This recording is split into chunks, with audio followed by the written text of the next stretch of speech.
Avery, whose show is this?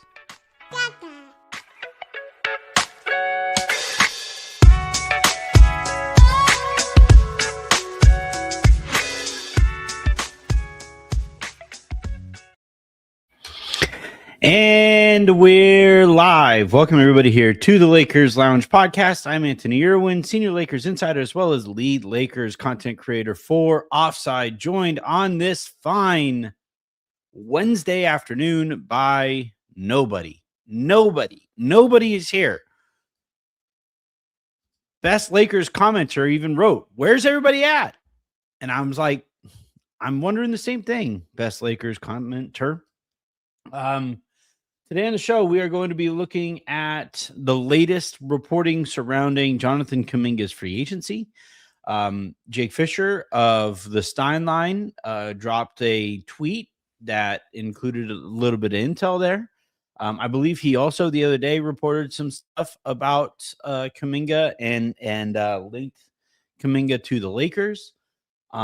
People that I've talked to around the league are expecting some kind of outcome or resolution to this in sometime soon, because you have training camp starting in a couple of weeks, and you can't drag it out much further beyond that or any further. Like, teams are going to want this resolved before we get to the deadline or before we get to the to training camp. So and by the way, this is how his free agency went last time. So we'll talk a little bit about the intel itself. We'll talk about the situation.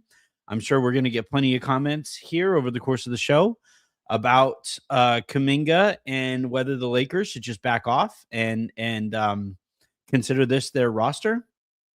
And we'll just kind of run through this. I'm on a bit of a time crunch here because I need to cook dinner when my wife and youngest get here. That's in about 40 minutes or so. So we're going to run through this, answer some questions, do all of that good stuff. And then I will hop off here and cook some crispy skinned salmon for the family. So let's go ahead and get going on day 533 of Jonathan Kuminga Watch. I joke, but honestly, this does feel like day 533 of Kuminga Watch, because that could include the number of times that we wondered whether or not he was going to be traded by the Golden State Warriors. It could include, another trade deadline and another offseason where we wondered whether or not he was going to be traded by the Golden State Warriors. It would include the deadline that resulted in him getting traded by the Golden State Warriors. And then, it would include obviously everything since then, where the Atlanta Hawks had a $24 million team option on Kuminga and decided, nah, we're good here. And not only did they decide that on that team option, but then they also went the extra couple of steps to fill the roster out at his position, thus removing even that leverage. So Kuminga's in a tough spot. I've talked about this plenty. I still think it'll be the Lakers. I don't see why it wouldn't be for anything other than the veteran minimum, but we will see. Quick reminder before we dive into all of the rest of this, though, please hit that like button. Please hit that subscribe button. Please turn on notifications for the show. Please turn on notifications for YouTube so you get the notifications for the show. Today's show is brought to you on YouTube by Prize Picks. Use that promo code HMA and get $150 worth of Prize Picks selections when you sign up. Use that code and win a $5 lineup of your own. And then obviously, if you guys are listening to this in podcast form, please hit subscribe wherever it is that you get them, preferably on Odyssey, but they all work perfectly fine for me. And the beatings will ensue until until morale improves. So I said this the other day on the show, and I stand by the analogy.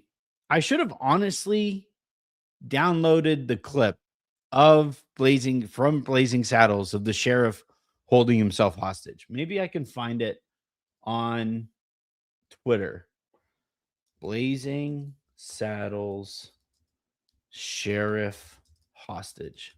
If I can find it on Twitter, I can just grab it right away. Media. And does not look like it. Well, I have a picture of it. So here is Jonathan Kuminga's free agency explained. And there it is. Why is this not working? Oh my gosh, I did the wrong button. God, this is a whole ass mess. Now the joke isn't even worth it, but now I got to tell the joke anyway. But here's Jonathan Kuminga during free agency. There you go. Everybody put down your guns or the sheriff gets it. Yeah, it's just an altogether annoying situation that has drug on way too long. And this is how it went the last time he was potentially a free agent for the Golden State Warriors. I am DJ Jules says I don't get the joke. Well, the joke is it's not a perfect analogy because in that scene, the sheriff is using the town folks' stupidity against them. In this case, the stupidity at play is on the part of Kuminga and his entire camp.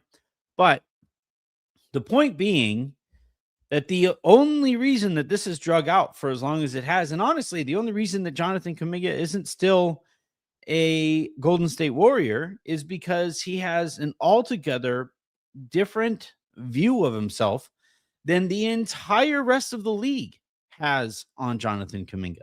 The rest of the league sees Jonathan Kuminga as like a very talented wing who plays a critical position and who could legitimately help very good basketball teams if he ever committed to the things that he can do, is capable of, that would help a winning basketball situation. Kuminga, however, views himself as a franchise cornerstone who should have the ball in his hands to create for himself and for others. And because of that gap in perception around the league and individually with Jonathan Kuminga, he fell out of grace with the Golden State Warriors. Steve Kerr started playing Guy Santos instead of him, which I didn't mean to send a stray to Santos, but still, Steve Kerr decided he would rather play significantly less talented basketball players, which, by the way, wasn't a great reflection on Kerr either. But Steve Kerr decided I would rather play much less talented basketball players than Jonathan Kuminga because I know those guys are actually going to do the things that we need them to do at that position in those roles. And so he falls out of a good grace with the Golden State Warriors. It's a will they, won't they trade him situation that drug on for way too long. And then when the time came for an extension or a new contract, that drug out way too long. Went all the way into September when Kuminga finally signed a 1-and-1 deal. And for whatever reason, at a time when everybody and their mom are getting player options, Kuminga and his agent, Aaron Turner, signed a contract with a team option that essentially turned that contract into a 1-year, 24 or whatever it is, $1 million contract. And this is the thing. I said this, I went on the Light Years podcast, and I've said this on the show a couple of times too. But one of the jobs of a good professional athlete's agent, an agent in professional athletics, one of their jobs is to maintain a realistic communication with their client about who they are and how they are perceived, and try to maximize earnings based on or factoring in that reality. And because like the worst thing you could possibly do as an agent, you talk to all these people, you talk to all these teams and scouts and all this stuff, at least the good ones do. And the worst thing that you could do as an agent is enable a client to a point where you become just another sycophant, another, yes man, yes person, and you allow your client's worst instincts to take over the situation. And that, unfortunately, is what has taken place here with Kuminga. And by the way, it's taken place with other Aaron Turner clients too. And this isn't to say that Turner is alone in this. We've seen it happen plenty. With agents of all kinds and backgrounds and with different kinds of players and stuff. And sometimes the agent and that player wind up right. Sometimes, the player does become a late bloomer and they enjoy later stage earnings that take a real uptick compared to earlier on in their career because some team unearths some kind of talent that they couldn't find before, right? And I know that you guys are probably sick of me talking about the Dodgers, but this happens all the time with the Dodgers. Happened with Justin Turner, happened with Max Muncy, happened with, any number of players and pitchers in their organization over the years. It became a regular thing to such an extent that like when teams found out that the Dodgers were kind of interested in player X, they would start to show interest in player X. It's like, oh wait, what do the Dodgers see there? What are the Dodgers going to do with that guy? Right. But a key factor in those players turning their careers around is coming to the unfortunate reality and understanding that, all right, I'm at a stage of my career, I'm at a fork in the road where my career can go one of two ways.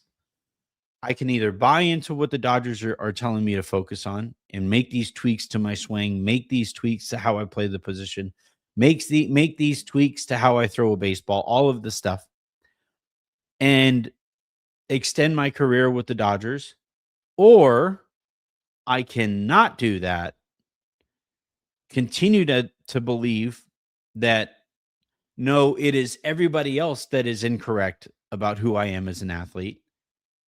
And those guys have tended to just fall by the wayside. They don't figure it out with the Dodgers, and they don't necessarily figure it out anywhere else. And so, like, what I run into here with this Kuminga situation and why I find myself so frustrated with Aaron Turner in his handling of this situation and frankly, all of Kuminga's career to this point is at an earlier point in Kuminga's career, he needed to have an honest conversation with Kuminga to say, hey, look, maybe we go to a different destination and they unearth some kind of creative force in your game that the Warriors, for whatever reason, haven't been able to find. But once they went to Atlanta and Atlanta arrived at the same conclusion, that is when Kuminga and Turner and Kuminga's entire camp have to come to the unfortunate reality that guess what? If you want to stick in the NBA, you got to follow the Danny Green model. You got to follow the Klay Thompson model. You got to follow, like, you got to commit to the little things, accept who you are, and continue getting paychecks at the very least, right? Like, it's just and because that never happened, you arrive here where free agency has all but concluded. We saw Benedict Mathurin sign a 2-year, $16 million deal with the New Orleans Pelicans at the end of his restricted free agency. Like, all of this stuff is mostly wrapped up. The only quote unquote impact player that is left on the market right now is Kuminga. And it's because they just keep on waiting. They keep on waiting. They keep on waiting for somebody to get hurt or some other team to get desperate. And they keep on leaking these new exciting teams that are quote unquote interested in Kuminga as a destination. And with all of these teams, there's all these glaring holes in the argument that they are destinations for him, which brings us to the Chicago Bulls. Maybe. Now it will. So Jake Fisher drops a tweet earlier today saying that the Bulls are, he phrased it interesting. Let's see, I was talking to Pete about this. I have it here somewhere.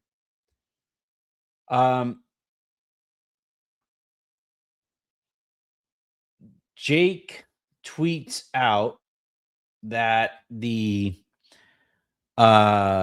said yesterday on Bleacher Report, Chicago wasn't factoring into Matherin's free agency, but I believe the Bulls are involved in Kuminga's process to a real degree, as well as the Lakers and Timberwolves. He continued, and the phrasing of that was interesting because that could basically lead to a couple of different conclusions, and I've known Jake for years now. We go way back at this point. So I sent him a text and I was like, hey, does this mean the Bulls being a facilitator in a potential multi-team trade? Or does this mean that the Bulls would be a possible destination or even a likely destination for Kuminga? And Jake said more as a potential destination. So if it was as a facilitator, I'd be like, that makes some sense, right? The Bulls maybe get an extra second round pick. They maybe accept a contract that the Lakers or Hawks don't want, and everybody walks away from the situation hunky dory. But when you find out, according to Jake, that that the Bulls might factor in to a real degree in Kuminga's process here, that leaves me feeling like the way I felt about the Cavs when they were considered a real threat, the Bucks when they were considered a real threat, the Clippers when they were considered a real threat, the Hawks when we were told that he was going to go back there if he didn't like the deals that he was going to get elsewhere. And I don't know how many other teams, like it was a mystery team every other week or so with Kuminga. And it's always been the same thing, right? It's always been Jonathan Kuminga and Aaron Turner holding that gun to themselves, saying, I'll do it. I will go to some other team. I will take this offer that is definitely real from the Atlanta Hawks. Right. And then what winds up happening, right, is the Hawks trade for Lou Dort after making another signing at the position. The Cleveland Cavaliers sign and trade for Peyton Watson. And even in sending away Max Strus, somebody who plays at Kuminga's position, they send him to the Clippers, who were reportedly one of those teams that was interested in Kuminga. Well, that takes the Clippers off of the board. So like, it's just been extremely thinly veiled threat after extremely thinly veiled threat from Turner and from Kuminga and from that entire camp that has not come to grips with the extent to which everybody in the league is sick of the way that they do business. And the league this summer collectively said, all of you guys, just stop. The league, like every team in the league and by the way, at a time when wings are maybe the most valuable they have ever been, the entire league said to Jonathan Kuminga and Aaron Turner, enough. Just stop. Pick a fucking team. Commit to a fucking role. And until you do that, just fuck off. Because if this doesn't continue, we saw how this played out with Cam Reddish. Cam Reddish literally just played on a summer league team this last year for the Orlando Magic summer league team. And I even watched one of those games. He wasn't even closing games for the Orlando Magic Summer League team.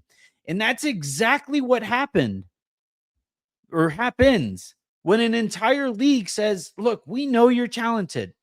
We know that like Cam Reddish was a high lottery pick. I remember at one point, like, you know, he was a potential factor in an Anthony Davis trade if AD were to go to the Knicks. Like, it was like with Reddish, the entire league said, enough, dude. We know you're good on one-on-one. We get it. I remember last year in an effort to like, you know, heading into the deadline, there was that clip that went semi-viral of Reddish going through various players in one-on-one. Might have even been Lakers, but he was like winning one after one after one after ones. Um and like a scout sent that to me and was like, this isn't what any team needs from Cam Reddish. No team is passing the ball to Cam Reddish and saying, hey man, take us home. No. Focus on knocking down threes. Focus on playing defense. Focus on playing team defense. And until you do that, enjoy Orlando's summer league team. You know, get ready to speak Filipino basketball league, buddy. You know, and that's how his career is gone. And that's exactly how Jonathan Kuminga's career is going, where everybody is saying, Jonathan, you're talented. There's a very clear vision of a style of basketball that you could commit to, and you could help any team in this league help them win basketball games if you commit to that style of basketball.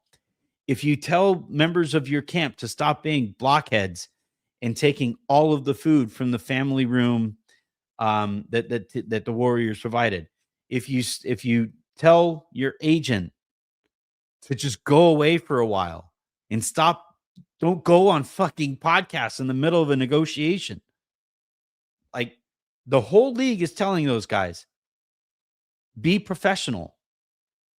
And all Aaron Turner keeps on doing is the same fucking blueprint that the Lakers are sick of, that the Wolves are sick of, that the Warriors got so sick of that they traded Jonathan Kuminga for Kristaps Porzingis and his terrible immune system, that the Hawks got so sick of that they gave up Kristaps Porzingis and then told Kuminga to just go away for nothing.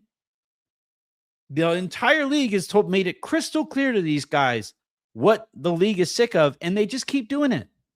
All summer, it's been, well, it might be the Cavs. Oh, it might be the Clippers. Oh, it might not. Now it's the Bulls. The Bulls just fucking drafted a player at his position after having a really good player at his position already. The Bulls are set at wing. They don't need another wing. This isn't a real threat. Nobody thinks it's a real threat.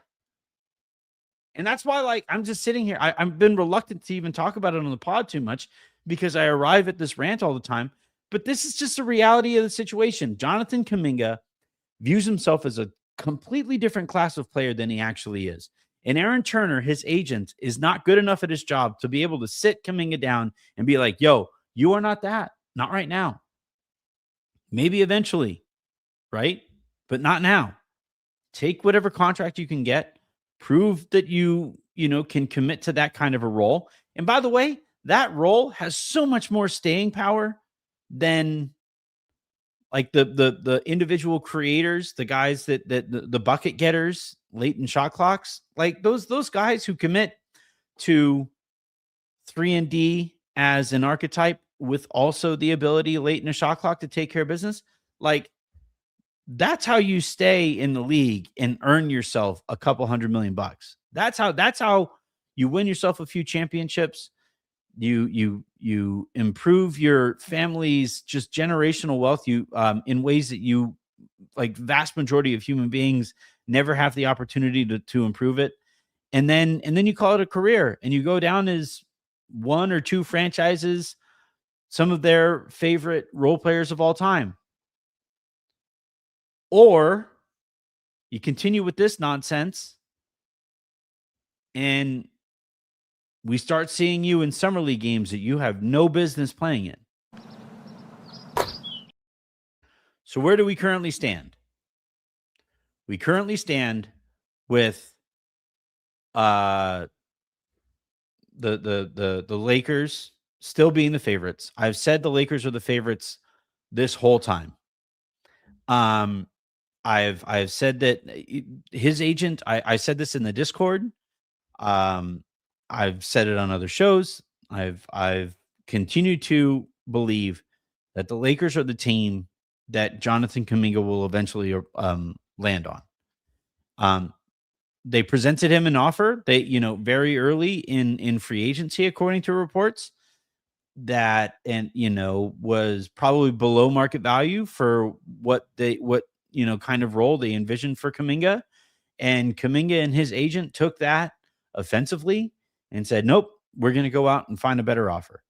And in the time that it took Jonathan Kuminga to come back to the Lakers and say, we don't have a better offer, the Lakers used all of their spending power and can't really realistically make that same offer even that they made a little while back. They could come somewhat close to it. But you would probably have an extra year on it that Kuminga doesn't want. And look, the Lakers had all the spending power in the world. They could have very easily at any point this summer prioritized Kuminga and given him the money that they gave to Colin Sexton, or that they gave to Quentin Grimes, or that they gave to Mamu. They could have at any point, committed to Jonathan Kuminga financially to the extent that Kuminga wanted them to. They just chose not to. And the thinking from Kuminga and the Lakers was that eventually Atlanta would relent on their stance of, the price that they were asking for to take on one or two of the Lakers contracts. And then enough of the offseason went by to where Atlanta only got more ardent in their stance that, nope, we aren't taking on those contracts unless you are willing to part with both of the second round picks that you got in the Ayton trade. The Lakers want to hold on to those picks in case they have to make a tweak at the deadline. And yeah, like that's where we find ourselves, where the Hawks are asking for it's the same thing that like Ainge was doing with Kessler, where Ainge was like, I know you're desperate, gonna take everything. And then the Lakers gave up everything. And now Atlanta's looking at the Lakers saying, like, we know you don't want to start Jake LaRavia at the 4. Gonna take everything.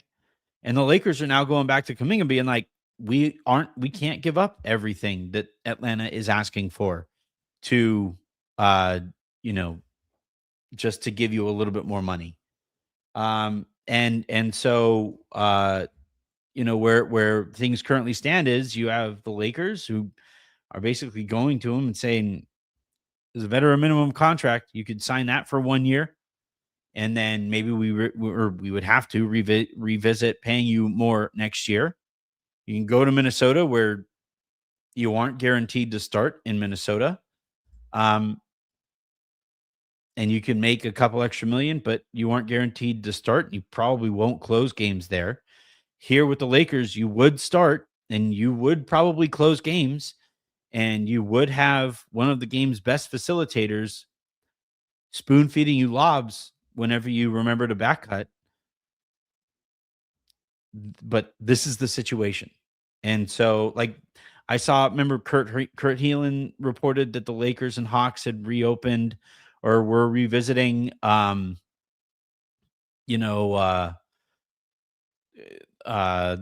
trade talks where apparently Hardy would go to Atlanta and Kuminga would sign with the Lakers. That would get Kuminga to about 10 or 12 million bucks, but it's a 3-year contract at that point, and a 3-year contract that the Lakers would control. So now Kuminga, who wants to hit free agency all over again next year, would be locked into a contract that he wouldn't have control over at a rate that is well below what he thinks he is worth. I don't even know that it is well below what Kuminga is worth, to be completely honest. Not until I see that he will, like, consistently and without fussing about it, commit to the role that he needs to commit to for the Lakers.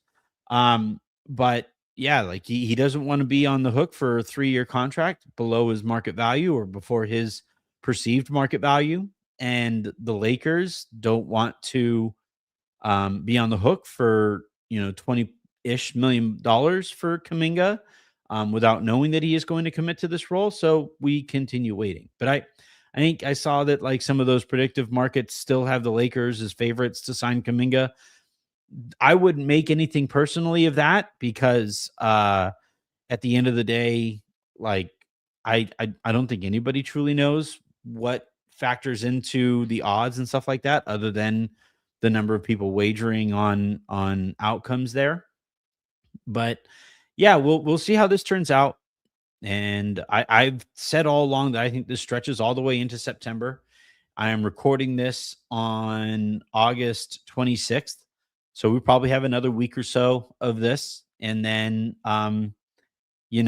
maybe Minnesota gets sick of this enough that they blink and they make a sign and trade, or they open up more spending power for Kuminga. Maybe Kuminga and his camp blinks and they just accept a vet min offer from one of these teams, or maybe the Lakers and Atlanta Hawks blink together and get what needs to be done to get Kuminga to the Lakers at something more than the minimum. But as it stands right now, like this is a very, very clear message from the league to Kuminga and his camp. Enough, guys. Enough. Go somewhere, commit to a role, or don't. Otherwise, bye con Dios. All right, let's go ahead and let's see. Did I miss a tweet? We have a couple of super comments here that I'm going to answer, starting with the most important sound on the show. All right. Just run through here. Okay, just making sure I'm not seeing any. Not seeing any additional tweets here. Oh, great. Amick just tweeted out 5 minutes ago, Jeannie Buss and her attorney, Adam Streisand, have filed a petition to block her siblings' attempted sale of the family's Lakers share. A court hearing is scheduled for November 5th. November 5th. According to a filing that was publicly processed today. So she's getting ugly. She's going to take things there. All right. Let's dip back into those super comments, starting with my current state of mind. This is why I look like this, everybody. This is why I'm losing my mind. All right, Anthony Rodriguez, man, just got my bartending license, SMH. There was a time, especially during COVID, that I thought about getting my bartending license just to like have and like pick up like one shift a month. I really enjoy making cocktails for people, and I really enjoy the back and forth and stuff. Wound up not doing it, obviously, but congrats on getting your bartending license, and congrats on maybe a better employment than Kuminga currently is enjoying. That's fun to enjoy. Let's see. Yu-Gi-Oh! Dual channel rights. Unreal. Jake said nothing to suggest Kuminga's situation is not coming down to the Lakers or Timberwolves. 15 hours later, now it's the Bulls. What? Well, this is the thing. Like, it's very clear that the situation has been between the Lakers and the Bulls, and neither the Lakers or the Bulls are interested in improving their offer. And Kuminga's agent is now saying, maybe it'll be the Bulls. And he's hoping that like one of those other teams is going to blink and say, freak out and say, oh, we can't lose them to the Bulls. But then those teams will look at the Bulls roster and look at the recent transaction histories and realize that actual cornerstone players are playing at Jonathan Kuminga's position, and the Bulls aren't actually a viable threat. So I'm not making much of the Bulls thing. It made more sense with them being facilitators, but as it stands right now, I still say it's Minnesota or the Lakers, and I still think somehow, some way, someday, Jonathan Kuminga will be a Los Angeles Laker. All right. The best Laker commenter. Bet your fortune on one. Either Kuminga brings Westbrook pride type energy, or he redeems himself as an Andrew Wiggins turnaround type story. Ooh, if I had to bet my fortune. First, I'd have to get a fortune. Let's see. If I were to bet my fortune on an outcome here, I think I would bet on Kuminga eventually figuring it out. He has produced in the playoffs in a way that like Reddish never, ever, ever, ever, ever, ever, ever, ever, ever, ever, ever, ever did.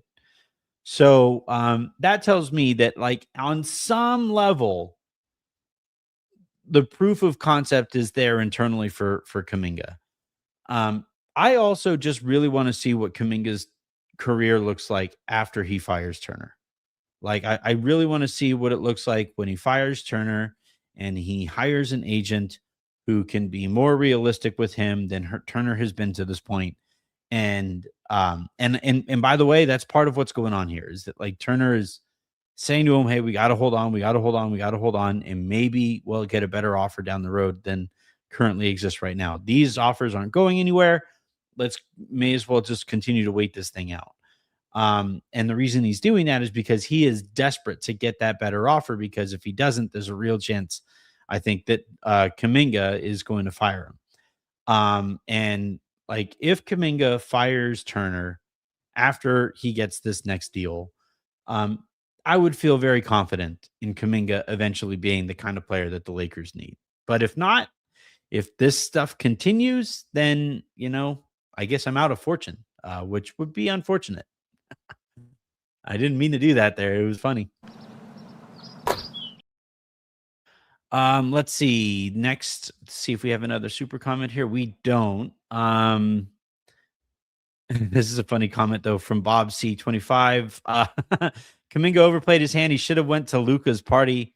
Honestly, should have just planned a trip, go out there, hang out with the guys for a bit, remind everybody how talented a basketball player he is, and maybe Luka makes a call to the Lakers like, "Hey, we should bring this guy in." And then, you see how that turns out. But yeah, it's a fun possibility. All right. I do so Amick continued about the bus situation. Quote, Jeannie Buss is not only calling for the family's vote of the Lakers share to be deemed void, but for co-trustees Joey and Janie Buss to be removed from those positions for breach of fiduciary duty. She calls for her siblings to be liable for loss and damages as well. Their contract is not driven by financial necessity, but by animosity toward Jeannie and in willful disregard for the trust. This court's 2017 order, their fiduciary duties, and Dr. Buss's express intent, end quote. Well, look, lawyers have to speak in firm tones. These are the actions of somebody I don't want involved with the Lakers anymore. Like this notion that Jeannie holds that she is singularly gifted with the ability to run the Lakers is incredibly dangerous. Not like dangerous, but I mean for the Lakers, right?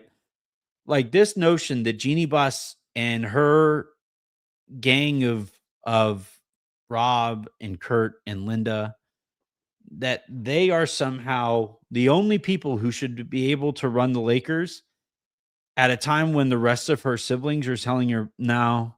Because like you could make a real argument in terms of fiduciary duty. Jeannie Buss sidebarring Mark Walter and negotiating this 5-year window during which she planned to fire her siblings and thus sell the Lakers before it hit the open market and sell that team at lower potential value than it could have gotten if it hit the open market. Clearly, in a year, it raised $2.5 billion in organizational valuation. if we're talking about fiduciary duty, if I were one of the other Bus siblings' lawyers, I would say, who's doing wrong by the trust's duty to prioritize her singular ability to continue to run the Lakers over the proper evaluation in anticipation of a sale?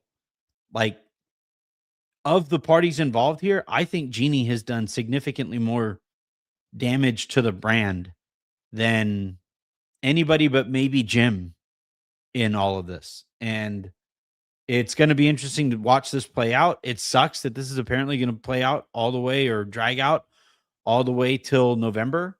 I'm sure we're going to get some reporting about what the siblings intend to do. Like, was this enough to scare them off of selling? Like, what first impression is this for Bob Iger and Josh Kushner? Are they sitting here saying like, whoa, we agreed to this transaction. We don't want you to remain as governor. I guess we'll just wait to find out. But this is, I don't think it's a very good look from Jeannie Buss. I don't think any of this has been a very good look for decades now, or more than a decade, from the Buss family. I think this has all been carried out in extremely unprofessional manner.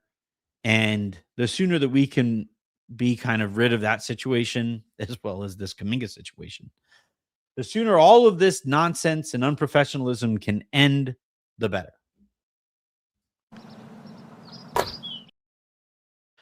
All right. I am going to go ahead and hop off here now. I just heard my family walk in the door. I'm going to go make them dinner.